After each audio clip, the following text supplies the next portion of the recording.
Iniche, mba, iniche, ijalo, mba, ikulbali. Auniche, audante, mtokoko kolman, noye adama jaloye. Welcome to another episode of Basic Bambara, a project from Ankata, my initiative to create media and resources for speaking and learning Manding.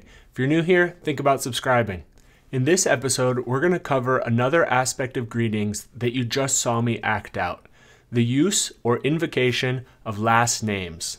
Specifically, I'm going to cover three things: a little bit about usage, then I'll cover how to use last names with one person, and then finally we'll cover how to use last names if you're addressing multiple people.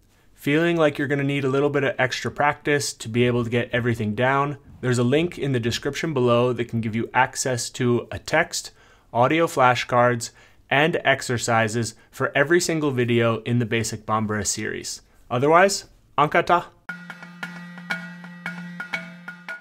Invoking your interlocutor's last name in the course or at the end of greetings is something that is typical in Bambara and in Manding in general, just like with many other West African languages.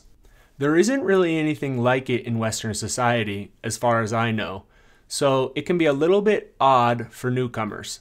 That said, it goes a long way to explaining why foreigners so often are given West African adoptive or nicknames. That's because without one, you can't really fully or properly participate in greetings. Before we jump into some grammar, let me point out one last thing. Last name invocations don't need to necessarily appear at the end of greetings. Just like benedictions and other speech acts that occur as part of greetings, they can occur multiple times and throughout a single interaction. So, how do you invoke someone's last name as part of a greeting or any other exchange? Grammatically, it's really simple. You're going to take the word I, meaning you, singular, and then you're going to place the person's last name, or jamu, directly next to it. So if we take a last name like Jalo, which is my adoptive West African last name that I received from my first host family in Burkina Faso, we would say something like this: Ijalo, meaning you, Jalo, but more idiomatically, it could be translated as something like to you, Jalo, meaning to you, Coleman, who, honorarily, is a member of the great lineage of people who are also Jalo. Upon hearing something like Ijalo, the person is going to respond with either mba or nse, depending on their gender identity. Then they'll typically also respond using their own last name invocation towards you, the person who said the first one. So for instance, if we take another West African last name like Kulbali, then we would have an exchange that sounds like this: Ijalo mba ikulbali, meaning to you, Jalo, and then the response mba, to you, Kulbali. Keep in mind that the translation that I've used here, to you blank, or to you last name, is pretty rough. I'm just using it as an approximate for actually something that doesn't really exist in Western cultures, but kind of catches the spirit.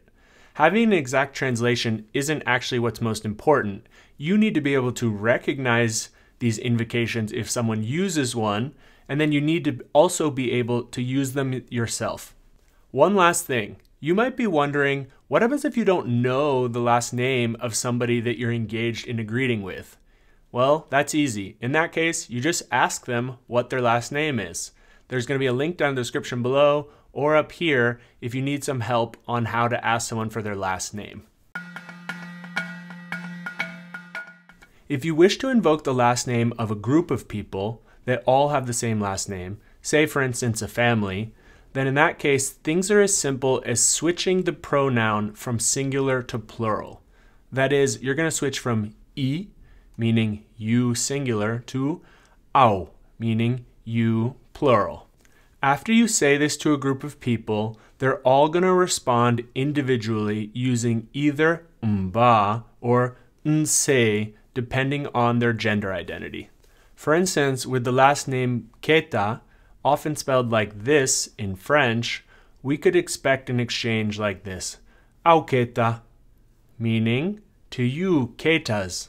And then them all responding, mba or nse, ijalo, meaning mba nse, some acknowledgement of the last name invocation, and then ijalo, to you, jalo.